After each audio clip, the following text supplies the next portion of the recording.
আসসালামু আলাইকুম guys, welcome to endo movie explanation video channel. আজকে আমরা দেখতে চলেছি 2022 সালে থাইল্যান্ডে মুক্তি পাওয়া 13 লাইভস নামের একটি সিনেমা। শোনা যায় সিনেমাটি সত্য ঘটনার উপর অবলম্বন করে বানানো হয়েছে। মাটির 2400 মিটার গভীরে 13 জন ছেলে আটকা পড়ে। তাদেরকে উদ্ধার করতে 18 দিন সময় লেগেছিল। কি হয়েছিল তাদের সাথে? তারা কি সেখান থেকে বেঁচে ফিরতে পেরেছিল? চলুন আর দেরি না করে সিনেমাটি শুরু করা যাক।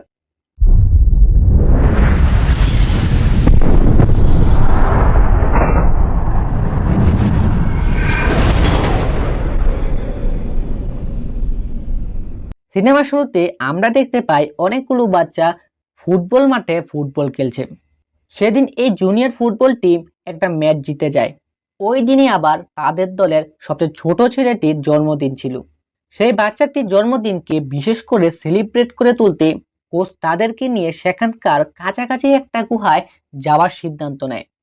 সবাই তাদের নিজ নিজ সাইকেল নিয়ে গুহার দিকে যেতে থাকে। তবে একটি বাচ্চার বাড়িতে কাজ থাকায় সে তাদের সাথে যেতে পারে না। এই প্রথমবার সবাই গুহার ভিতরে যাচ্ছিল। তারা প্রায় 1 কিলোমিটার ভিতরে চলে যায়। গুহার ভিতরে যাওয়ার পর বাহিরের আবহাওয়া খুব খারাপ হয়ে প্রচন্ড বৃষ্টি নামে। টানা কয়েক ঘন্টা একটানা বৃষ্টি হতে থাকে। থাইল্যান্ডে সাধারণত জুলাই মাসে বৃষ্টি হয়। সিন পরিবর্তন হয়ে যায়।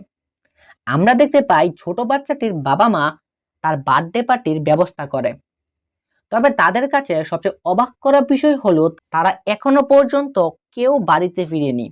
অপেক্ষা করতে করতে বাকি মানুষগুলো ক্লান্ত হয়ে যায়। তারপর যে বাচ্চাটি তাদের সাথে যেতে পারেনি সে তাদেরকে এসে বলে সমস্ত বাচ্চা একসাথে গুহায় গিয়েছে। এটা শুনে তারা সবাই ছুটে যায় গুহার দিকে। তারা দেখতে পায় ভারী বৃষ্টির কারণে গুহার ভিতরে পানির পরিমাণ অনেক।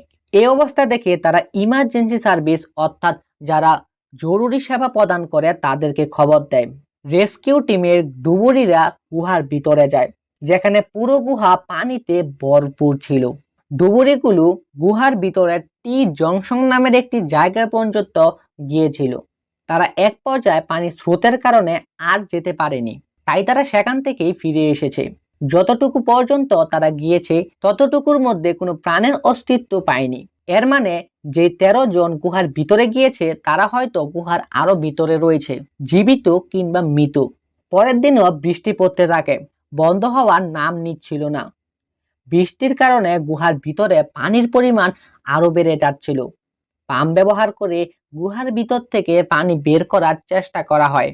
গুহার ভিতরে 13 জন বাচ্চা উধাও হওয়ার বিষয়টি আবার খবরের মাধ্যমে দেশের বিভিন্ন জায়গায় ছড়িয়ে পড়ে। তখনই ব্যাংকক থেকে একজন ওয়াটার ইঞ্জিনিয়ার আসে থাইল্যান্ডে। সে তাদেরকে বলে শুধু পাম্প ব্যবহার করে পানির পরিমাণ কমানো সম্ভব না, বরং পাহাড়ের গায়ে যে জায়গা দিয়ে পানি ভিতরে প্রবেশ করছে সেই ছিদ্রগুলোকে বন্ধ করতে হবে। এদিকে এইসব করতে করতে 5 দিন কেটে যায়। ব্রিটিশ কাউন্সিলরের সাথে যোগাযোগ করার পর জন এবং রিক নামে দুজন দক্ষ ডুবুরি সেই 13 জনকে সাহায্য করার উদ্দেশ্যে থাইল্যান্ডে আসে। তারা দুইজন গুহা 1600 মিটার অর্থাৎ 30 জনসং পর্যন্ত গিয়ে সেখান থেকে আবার ফিরে আসে, কারণ তখনও সেখানে অনবরত বৃষ্টি হচ্ছিল। আরো 7 দিন কেটে যায়। ডুবুরিরা এখনো পর্যন্ত তাদের সম্পর্কে কোনো কিছুই জানতে পারেনি। তারা সবাই সিদ্ধান্ত নেয় 1600 মিটারের চেয়ে বেশি যাওয়ার। কিন্তু এখানে সবচেয়ে বড় সমস্যা হলো পানি ক্রমাগত বেড়ে চলেছে। ওয়াটার ইঞ্জিনিয়ার গুহা সম্পর্কে সবকিছু জানার পর সেখানকার গভর্নরের কাছে যায়। সে গভর্নরকে বলে, আমরা যদি পানির পথটিকে ঘুরিয়ে ফসল ক্ষেতের দিকে ছেড়ে দেই তাহলে গুহার ভিতরের পানির পরিমাণটা অনেক কমবে। তবে এতে ফসল ক্ষেতের অনেক ক্ষতি হলেও বাচ্চাদের বাঁচানোর সম্ভাবনা অনেকটা বেড়ে যাবে। গভর্নরের কাছে আর কোনো উপায় না থাকায় তিনি এখানকার সকল কৃষকের সাথে গিয়ে দেখা করেন। এই বিষয়টি নিয়ে তিনি কৃষকদের সাথে পরামর্শ করলে তারা রাজি হয়ে যায়। পাহাড়ের উপর থেকে বয়ে আসা পানি স্রোতটিকে আস্তে আস্তে কৃষি জমির উপরে ঘুরিয়ে দিতেই গুহার ভিতরে পানির পরিমাণ কমতে শুরু করে। ডুবুরিরা গুহার ভিতরে প্রবেশ করে।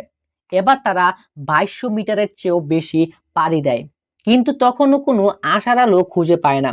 জন চলে যাচ্ছিল, তখনই সে একটি লাইটের আলো দেখতে পায়। এই আলোটি একটি সরু পথ থেকে আসছিল। কষ্ট হলেও সে ওই সরু পথ দিয়ে সামনের দিকে এগিয়ে যায়। এখানে সৌভাগ্যক্রমে সবাইকে জীবিত পাওয়া যায়।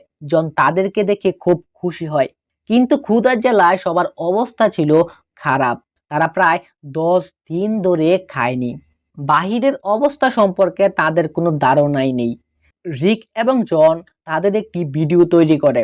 ভিডিওতে কোচ তাদেরকে বলে, এই সব কিছু আমার জন্য হয়েছে, আমি তাদেরকে এখানে এনেছি। কিন্তু সব বাচ্চাগুলো কোচের কথাকে অস্বীকার করে।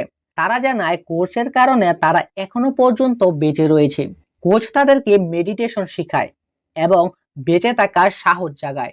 রিক এবং জন সেখান থেকে কাউকে না নিয়ে একলাই চলে যায়, কারণ এখান থেকে অক্সিজেন মাস্ক ছাড়া কাউকে বের করা সম্ভব না। তবে চলে যাওয়ার আগে জন তাদেরকে বলে যায়, কিছুক্ষণের মধ্যে আমাদের দলের বাকি লোকেরা তোমাদেরকে বাঁচাতে আসবে। বাইরে বেরিয়ে এসেই তারা সবাইকে জানায় তাদের বাচ্চাগুলো এখনো জীবিত রয়েছে। তারা সেই ভিডিওটি সবাইকে দেখায়, যেটি দেখে সবাই স্বস্তির নিঃশ্বাস নেয়। সবাই অনেক খুশি হয়, কিন্তু জন আর রিক ভিতরে ভিতরে একটু ভয়ে রয়েছিল। তারা দুইজনে গভর্নরের সাথে দেখা করে। তারা বলে 13 জন বাচ্চা সেখানে জীবিত রয়েছে ঠিকই, কিন্তু তাদেরকে সেখান থেকে বের করাটা সবচেয়ে বড় মিশন হয়ে দাঁড়াবে। গুহার ভিতরে এখনো পানির পরিমাণ অনেক বেশি। এমতো অবস্থায় যেখানে আমাদেরই কষ্ট হয়, সেখানে তারা তো ছোট বাচ্চাই। এদিকে উদ্ধারকারী দল বাচ্চাদের কাছে খাবার পানি পৌঁছে দেয়। সেখানে ডুবুরিদের সাথে ডাক্তার গিয়ে তাদেরকে পরীক্ষা নিরীক্ষা করে দেখতে পায় তারা মোটামুটি সুস্থ রয়েছে, কিন্তু তাদের বাহিরে বের করার মতো কোনো প্ল্যান এখনো তারা তৈরি করেনি। আজ 12 দিন পার হয়ে যাওয়ার পর গভর্নরের প্রতি সবাই একটু ক্ষিপ্ত হয়। সবাই একের পর এক প্রশ্ন করতে থাকে। গভর্নরের কাছে তাদের প্রশ্নের উত্তর দেওয়ার মতো কোনো কথা ছিল না। তবে তিনি বাচ্চাদের পিতামাতাকে এই বলে সান্ত্বনা দেয় যে আপনাদের বাচ্চারা ভালো রয়েছে, তাদের কাছে প্রয়োজনীয় সব জিনিসপত্র খাবার দাবার সরবরাহ করা হচ্ছে এবং যত তাড়াতাড়ি সম্ভব তাদেরকে সেখান থেকে বের করা হবে। সবাই তাদের বাচ্চাদের উদ্দেশ্যে কিছু চিঠি লেখে, যা ইতিমধ্যে বাচ্চাদের কাছে পৌঁছে দেওয়া হয়। কোচ ভেবেছিল এইসব চিঠির মধ্যে তার জন্য খারাপ কিছু হবে, তবে এখানে সব অভিভাবক কোচকে ধন্যবাদ জানায়, কারণ কোচের কারণে তাদের বাচ্চারা না খেয়ে দিয়ে 10 দিন ধরে বেঁচে রয়েছে।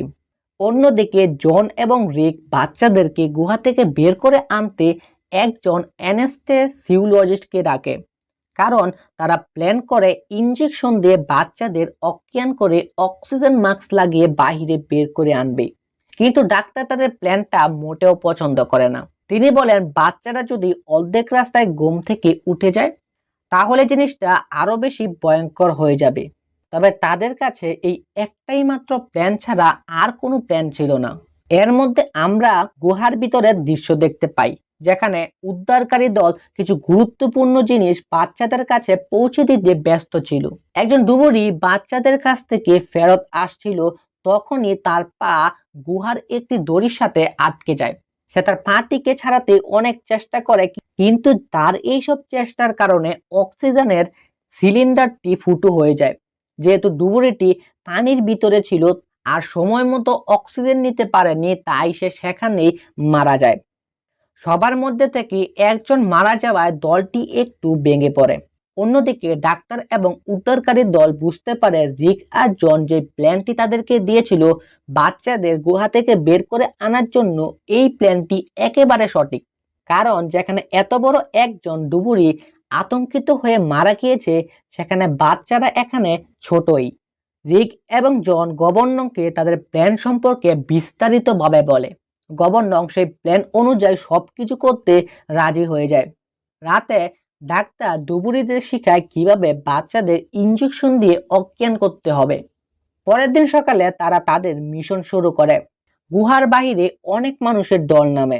বাচ্চাদের মা বাবা শহরের মানুষ সবাই মিলে প্রার্থনা করছিল যাতে নিরাপদে সবাইকে বের করে নিয়ে আসা যায়। যদি ভুল করেও কোনো ভুল হয় তাহলে জীবিত বের করা আর সম্ভব হবে না। যখন ডুবুরিরা গুহার ভিতরে যায় তখন তারা বুঝতে পারে সব বাচ্চাদের একসাথে বের করা কোনো মতেই সম্ভব না। তারা প্ল্যানটিকে একটু পরিবর্তন করে। একসাথে সবাইকে না বের করে মাত্র 4 জনকে বের করার সিদ্ধান্ত নেয়। অ্যানেস্থেশিয়ান ইনজেকশন ব্যবহার করে অজ্ঞান করে এবং হাত পা বেঁধে দেয়, যেন অর্ধেক রাস্তায় যদি তাদের জ্ঞান চলে আসে তখন হাত পা নাড়িয়ে কোনো সমস্যা তৈরি না করে। যখন ডুবুরিরা বাচ্চাদেরকে নিয়ে অনেকটা দূর চলে আসে তখন হঠাৎ করে একটি বাচ্চার জ্ঞান ফিরে আসে, তাই তাকে এক্সট্রা ডোজ দিতে হয়। তারপর সব বাচ্চাকে একে অপরের সাথে দড়ি দিয়ে বেঁধে বাহিরে নিয়ে আসা হয়। অনেক ঘন্টা পরিশ্রম করার পর নিরাপদে বেরিয়ে আসে 4 জন বাচ্চা। এই মিশনটা সফলভাবে করতে পেরে সবাই খুব খুশি হয়, এর সঙ্গে অভিভাবকরাও। পরের দিন আরো 4 বাচ্চাকে আনার অভিযান চালায়, তবে এবার তারা সফলভাবে কাজটি করতে পেরেছিল।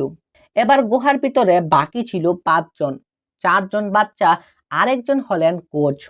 তবে এবার বিপদটা ছিল আরেকটু বেশি, কারণ ওই দিন টানা বৃষ্টি হতে শুরু করে। এই জন্য গুহার ভিতরে পানির পরিমাণ আরো বেড়ে যাচ্ছিল। তাই সময়ের সাথে পানি বেড়ে যাওয়ার আগে তারা তাদের রুটিন অনুযায়ী কাজ শুরু করে। এবার তারা বাচ্চাদের দড়ির সাথে না বেঁধে প্রতি ডুবুরি একটি করে বাচ্চার দায়িত্ব নেয়। 3 জন বাচ্চাকে ভালোভাবে বের করতে পারলেও চতুর্থ জনের বেলা একটি ভুল হয়ে যায়। ডুবুরির হাত থেকে দড়ি ছুটে যায়, যার কারণে তিনি পানির স্রোতের সাথে ভেসে যাচ্ছিল, কিন্তু কোনো রকমে একটা পাথরকে ধরে এক জায়গায় স্থির হয়। তবে ডুবুরির হাতে কিন্তু একজন বাচ্চা ছিল। একটু ভুল হলেই ডুবুরি আর বাচ্চাটি সেখানেই মারা যেতে পারত। তবে তাদের দুজনের ভাগ্য খুব ভালো ছিল, কারণ রিকের চোখ তাদের দিকে পড়ে যায়। রিক সেই ডুবুরিকে বলে, তুমি হাল ছেড়ো না, আর একটু কষ্ট করো। আমার পিছনে আরেকজন ডুবুরি আসছে, আমি তাকে তোমার দিকে পাঠাচ্ছি। তারপর রিক আরেকজন ডুবুরিকে তাদের কাছে পাঠায়। এভাবে তারা বাচ্চা, ডুবুরি এবং কোচকে বাহিরে নিয়ে আসে। তাদের মিশন পুরোপুরি কমপ্লিট হয়ে যায়। পুরো মিশনটা শেষ করতে প্রায় 18 দিন লেগেছে। তারা 13টা জীবন বাঁচিয়েছে, তাই তারা অনেক খুশি হয়। হ্যাপি এন্ডিং এর সাথে সিনেমাটি এখানেই শেষ হয়ে যায়। দেখা হচ্ছে পরের সিনেমায়। ততক্ষণের জন্য আল্লাহ হাফেজ।